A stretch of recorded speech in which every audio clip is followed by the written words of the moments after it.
Load ਜ਼ਿਆਦਾ ਸੀ ਤੇ ਉਹਦਾ ਪੈਰ ਤਿਲਕ ਗਿਆ।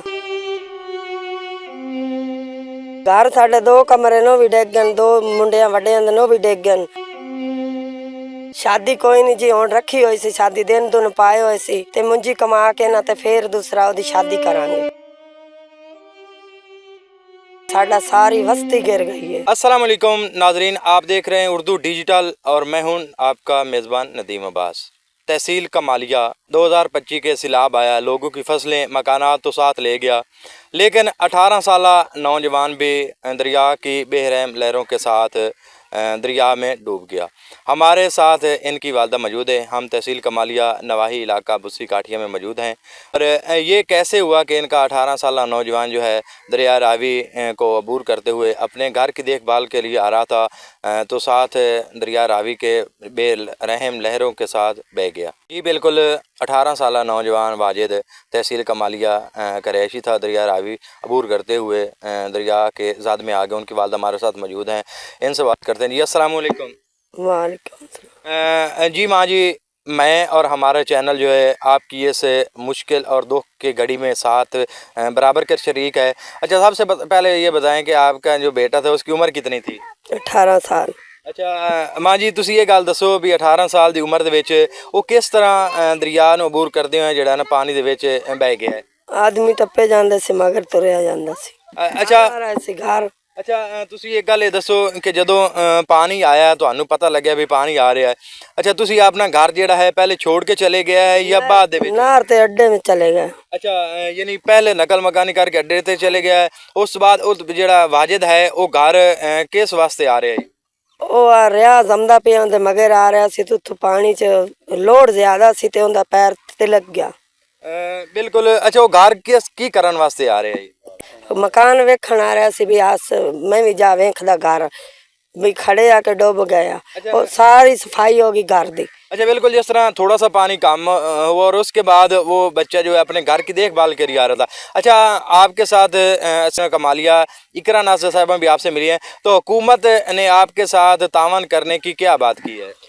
कह रहे हैं करांगे सारे तावन। हुकूमत पंजाब नू की अपील करना चाहते हो? हुकूमत आखिरी देवांगे इमदाद तेनू।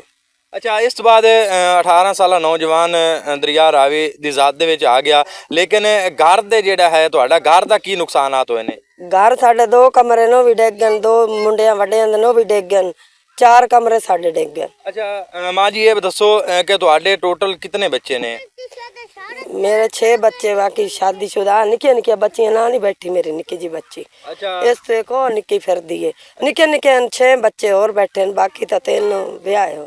अच्छा, यानी 3 बच्चे बड़े ने नौजवान ने, उसके बाद छोटे बच्चे ने। अच्छा, तुसी की करते हो? मैं चूड़ियां बेचदी। अच्छा, अपनी मेहनत मजदूरी करके ਚੂੜੀਆਂ ਵੇਚ ਕੇ ਜਿਹੜਾ ਹੈ ਨਾ, ਤੇ ਤੁਹਾਡਾ ਜਦੋਂ ਤੁਹਾਨੂੰ ਪਤਾ ਲੱਗਿਆ ਕਿ ਤੁਹਾਡਾ ਬੱਚਾ ਦਰਿਆ ਦੇ ਵਿੱਚ ਡੁੱਬ ਚੁੱਕਿਆ ਹੈ, ਉਸ ਟਾਈਮ ਕਿੰਨਾ ਟਾਈਮ ਬਾਅਦ ਤੁਹਾਨੂੰ ਪਤਾ ਲੱਗਿਆ ਜੀ? मैं घंटे बाद मैंने तो पता चलिया। अच्छा, क्या बच्चे की लाश मिल गई है? उस तो एक रात गुजर गई, दूसरे दिन लग। अच्छा, दूसरे दिन इन्हों की लाश मिली और इन्होंने अपने जनाब कफन दफन सारे इंतजाम किया। माँ जी, हुकूमत पंजाब अगे तुहाडी की अपील है, इंतजामिया अगे की अपील है कि तुहाडे मकानात गिर चुके ने, 18 साला नौजवान जिहड़ा है वह दरिया रावी दे विच बह गया है, की हुकूमत अगे अपील करना चाहते हो? अपील असी की हुकूमत नूं भी साडी हेल्प करो, असी गरीब हाँ, साडे कोल अपने आप खलो ही नहीं सकिंदा पैरां ते। दूसरे नंबर ते बई साडा सारी बस्ती गिर गई है ते साढ़े 4 मकान, 2 मुंडे विआहे हुए उन्हां दे भी गिर गए ते मेरे 6 बच्चे, 2 मकान मेरे भी गिर गए, 4 दीवारी गिर गई उन्हां दी भी, मेरी 4 दीवारी। अच्छा, तुहाडा बेटा 18 साला बच्चा है, नौजवान है, ओदी शादी होई हुई है या कोई नहीं? शादी कोई नहीं जी, हुण रखी हुई सी, शादी दिन दुन पाए हुए सी ते ना मैं आखा चलो 1 महीना पिया मुंजी दा ते मुंजी कमा के ना ते फिर दूसरा ओदी शादी करांगे। बिल्कुल, नौजवान दे शादी जिहड़ी है चंद माह बाद रखी हुई है, जिहड़ा 18 साला नौजवान पानी दे विच बह गया। बच्चे ने इन्हां दे हुकूमत अगे अपील है कि जितना हो सके ज़्यादा से ज़्यादा इन्हां दी इमदाद की जाए और मोहतरमा वज़ीर आला मरीम नवाज साहिबा कि इन्हां लोगों दे आके तुसी हाल अहवाल चेक करो। ये लोग बिल्कुल खुले आसमान थले जिन्हों हकीकी असी समझने कि यार वाकई वो खुले आसमान थले ने, 3 ਤੋਂ 4 ਏਕੜ ਦੀ ਆਬਾਦੀ ਹੈ, ਜਿਹਦੇ ਵਿੱਚ ਹਰ ਘਰ ਮਕਾਨਾਤ ਗਿਰ ਚੁੱਕੇ ਨੇ। ਔਰ ਇਹ ਉਹ ਘਰ ਹੈ ਜਿਹਦੇ ਵਿੱਚ 18 ਸਾਲਾ ਨੌਜਵਾਨ ਵੀ ਦਰਿਆ ਰਾਵੀ ਦੀ ਰਹਿਮ ਲਹਿਰਾਂ ਦੇ ਵਿੱਚ ਬਹਿ ਗਿਆ ਹੈ। ਅਮਾ ਜੀ, ਮਜ਼ੀਦ ਤੁਸੀਂ ਜਿਹੜਾ ਹੈ ਤੁਹਾਨੂੰ ਮੁਖੱਈਰ ਹਜ਼ਰਾਤ ਦੀ ਤਰਫੋਂ ਕੋਈ ਇਮਦਾਦ ਜਾਂ ਖਾਣਾ ਪੀਣਾ ਜਾਂ ਕਿਹੜੀਆਂ ਚੀਜ਼ਾਂ ਮਿਲੀਆਂ ਨੇ? ਨਹੀਂ, ਖਾਣਾ ਤਾਂ ਦੇ ਜਾਂਦੇ ਨੇ, ਹੁਣ ਕੋਈ ਨਹੀਂ ਆਂਦੇ ਵੀ ਅੱਗੇ ਆਉਂਦੇ ਰਹਿਣ, ਖਾਣਾ ਖੁਣਾ ਦੇ ਕੇ ਜਾਂਦੇ ਰਹਿਣ। ਤੇ ਇੱਕ ਗੱਲ ਇਹ ਵੀ ਉਹ ਲੋਕਾਂ ਦੇ ਭਾਂਡੇ ਧੋ ਕੇ ਵੀ ਰੋਟੀ ਮੈਨੂੰ ਲਿਆ ਕੇ ਦਿੰਦਾ ਹੈ। ਲੋਕਾਂ ਦੇ ਸ਼ਾਦੀਆਂ ਹੋ ਗਈਆਂ, ਫਤਕੀ ਹੋ ਗਈ, ਭਾਂਡੇ ਧੋ ਕੇ ਲੋਕਾਂ ਦੇ ਮੈਨੂੰ ਖਰਚਾ ਲਿਆ ਕੇ ਦਿੰਦਾ ਹੈ ਰੋਟੀ।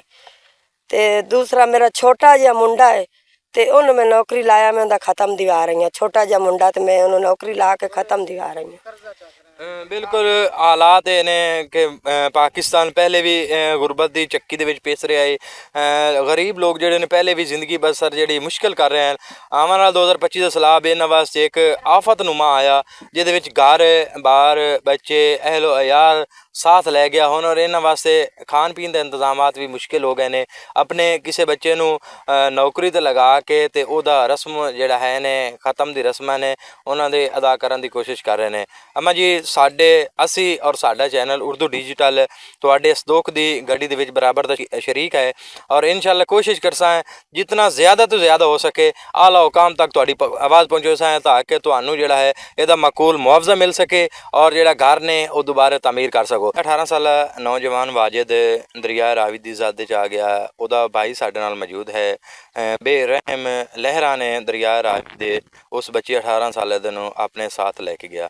ਉਹਦੇ ਨਾਲ ਸਾਡਾ ਉਹਦਾ ਭਾਈ ਸਾਡੇ ਨਾਲ ਮੌਜੂਦ ਹੈ, ਇਹਦੇ ਨਾਲ ਗੱਲ ਕਰਨੇ। ਅਸਲਾਮ ਵਾਲੇਕੁਮ। ਵਾਲੇਕੁਮ ਸਲਾਮ। ਅੱਛਾ, ਤੁਹਾਡਾ ਨਾਂ ਕੀ ਹੈ? ਮੇਰਾ ਗੁਲਾਮ ਹੈਦਰ।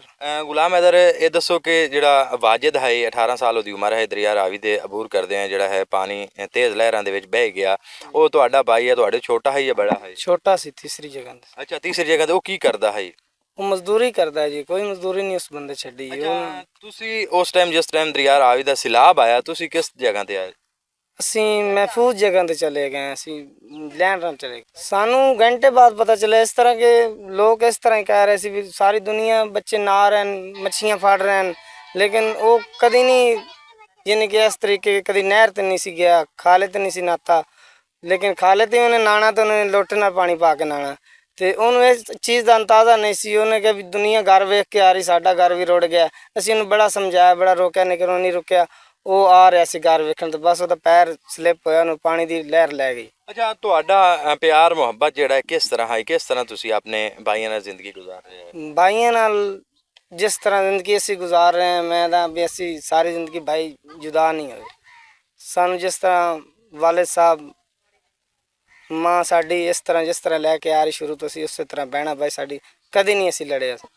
ਅੱਛਾ, ਤਾਂ ਤੁਸੀਂ ਹਕੂਮਤ ਪੰਜਾਬ ਔਰ ਮੁਹਤਰਮਾ ਮਰੀਮ ਨਵਾਜ਼ ਅੱਗੇ ਕੀ ਅਪੀਲ ਕਰਨਾ ਚਾਹੁੰਦੇ ਹੋ? ਅਸੀਂ ਇਹ ਅਪੀਲ ਕਰਨਾ ਚਾਹੁੰਦੇ ਹਾਂ ਵੀ ਸਾਡੇ ਘਰ ਵੀ ਰੁੜ ਗਏ, ਸਾਡਾ ਭਾਈ ਵੀ ਰੁੜ ਗਿਆ, ਚਲੋ ਕੁਛ ਸਾਡੀ ਇਮਦਾਦ ਕਰਨ ਕਿ ਅਸੀਂ ਆਪਣਾ ਆਪ ਕੁਝ ਬਣਾ ਸਕੀਏ। ਅਸੀਂ ਤਾਂ ਇਸ ਤਰ੍ਹਾਂ ਕਿ ਸਾਡੇ ਘਰ ਵੀ ਨਹੀਂ ਨੇ, ਬੱਚੇ ਵੇਖ ਲਓ ਤੁਸੀਂ, ਸਾਡੇ ਬਰਤਨ ਵੀ ਨਹੀਂ ਬੱਚੇ। ਅਸੀਂ ਛੋਟੇ ਛੋਟੇ ਕੈਂਪਾਂ 'ਚ ਗੁਜ਼ਾਰਾ ਕਰ ਰਹੇ ਹਾਂ। ਮੱਛਰ ਰਾਤੀ ਸੌਣ ਨਹੀਂ ਦਿੰਦਾ ਸਾਨੂੰ, ਬਾਲਣ ਹੈ ਉਹ ਨਹੀਂ ਹੈ, ਰਾਸ਼ਨ ਹੈ ਕੋਈ ਦੇ ਜਾਵੇ ਤਾਂ ਠੀਕ ਹੈ, ਕੋਈ ਨਾ ਆਵੇ ਤਾਂ 10-10 ਦਿਨ ਨਹੀਂ ਆਉਂਦਾ। ਆਪਣਾ ਜਿਹੜਾ ਕੋਈ ਟੁੱਟਿਆ ਵੱਜਿਆ ਸਮਾਨ ਹੈ ਉਹ ਵੇਚ ਕੇ ਗੁਜ਼ਾਰਾ ਕਰ ਰਹੇ ਹਾਂ। ਅੱਛਾ, ਜਿਸ ਤਰ੍ਹਾਂ ਤੁਸੀਂ ਇਹ ਦੱਸੋ ਵੀ ਜਦੋਂ ਸੈਲਾਬ ਦਾ ਪਾਣੀ ਆਉਣ ਲੱਗਾ, ਤੁਹਾਨੂੰ ਪਤਾ ਲੋਕਾਂ ਨੇ ਆਖਿਆ ਕਿ ਬਹੁਤ ਜ਼ਿਆਦਾ ਪਾਣੀ ਹੈ, ਇੰਤਜ਼ਾਮੀਆ ਤੁਹਾਨੂੰ ਨਕਲ ਮਕਾਨੀ ਵਾਸਤੇ ਜਿਹੜਾ ਹੈ ਨਾ ਕੱਢਿਆ, ਜਾਂ ਤੁਸੀਂ ਖੁਦ ਗਏ ਹੋ, ਤੁਸੀਂ ਆਪਣਾ ਪੂਰਾ ਸਮਾਨ ਕਿਉਂ ਨਹੀਂ ਚਾਹਿਆ ਜੀ? ਸਮਾਨ ਅਸੀਂ ਉਹੀ ਚਾਹਿਆ ਵੀ ਜਿਹੜਾ ਅਸੀਂ ਕਿਹਾ ਵੀ ਮਕਾਨ ਨਹੀਂ ਗਿਰਦੇ, ਸਾਡੇ ਨਹੀਂ ਸੀ ਜ਼ਹਿਨ 'ਚ ਕਿ ਪਹਿਲੇ ਵੀ ਪਾਣੀ 2-3 ਵਾਰੀ ਪਹਿਲੇ ਪਾਣੀ ਆਇਆ ਨਹੀਂ, ਯਾਨੀ ਕਿ ਉਹ ਨਾ ਵਾਪਸ ਮੁੜ ਗਿਆ, ਇੱਥੇ ਪਾਣੀ ਨਹੀਂ ਚੜਿਆ। ਸਾਡੇ ਜ਼ਹਿਨ 'ਚ ਉਹੀ ਸੀ ਵੀ ਪਾਣੀ ਨਹੀਂ ਆਏਗਾ, ਯਾਨੀ ਕਿ ਸਾਈਡ ਤੋਂ ਹੋ ਕੇ ਲੰਘ ਜਾਏਗਾ। ਬਿਲਕੁਲ ਨਾਜ਼ਰੀਨ, 2025 ਦਾ ਇੱਕ ਐਸਾ ਸੈਲਾਬ ਹੈ ਜਿਹੜੇ ਹਰ ਬੰਦੇ ਦੀ ਸੋਚ ਇਹ ਹੈ ਕਿ ਯਾਰ ਇਤਨਾ ਪਾਣੀ ਕਦੀ ਨਹੀਂ ਆ ਸਕਦਾ। 1988 ਦੇ ਵਿੱਚ ਵੀ ਕਈ ਮਕਾਮਾਤ ਤੇ ਪਾਣੀ ਨਹੀਂ ਚੜਿਆ।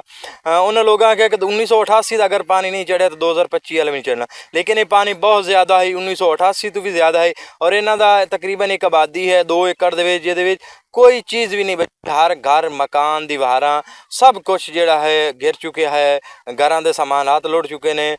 ਇੰਤਜ਼ਾਮੀਆ ਅੱਗੇ ਅਪੀਲ ਹੈ ਕਿ ਜਿਤਨਾ ਜਲਦੀ ਹੋ ਸਕੇ ਇਸ ਆਬਾਦੀ ਦੇ ਵਾਸਤੇ ਫੰਡ ਜਾਰੀ ਕੀਤਾ ਜਾਵੇ, ਤਾਂ ਕਿ ਇਹ ਲੋਕ ਆਪਣੀ ਆਮਨ ਜਿਹੜੀ ਜ਼ਿੰਦਗੀ ਹੈ ਅੱਛੇ ਤਰੀਕੇ ਨਾਲ ਗੁਜ਼ਾਰ ਸਕਣ।